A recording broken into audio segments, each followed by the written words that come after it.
Suk yang akabiti aang sung nuam taka kakha khol som di nga aman hong lia khudi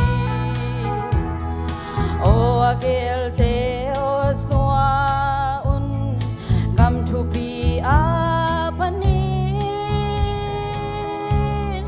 langai tak sa in hang sam tua lui gal apanin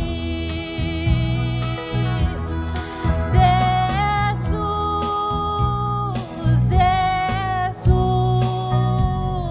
nakyanga om kau Jesu ke hong itu be nakyanga om kau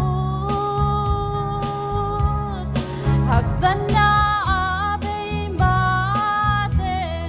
nang man hong lia kui Jesu kyang akabiting kabuay na beita di kem na den hong hibuay lo sualin hong buay hilo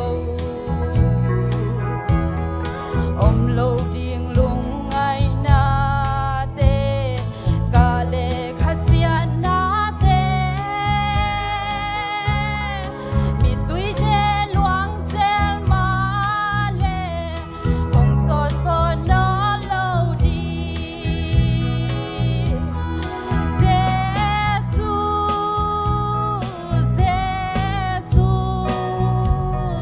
nakyanga om kau Jesu ke hong itu be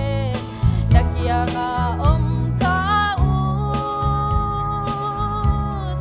haksan na abe maten nang man hong lia kui kakha akibana ben Jesu ke ding sihi kum khwa akahingang na tang ton suang pi ahi kay dia mun hong bol sak tu den siang in hong pi di san mi alom non lo di nga tu pi na fak ta ni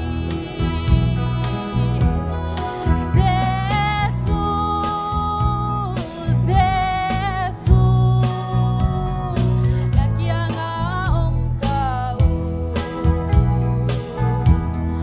Jesu ke hong itu ben nakyanga om kau haksan na abe maten nang man hong lia kui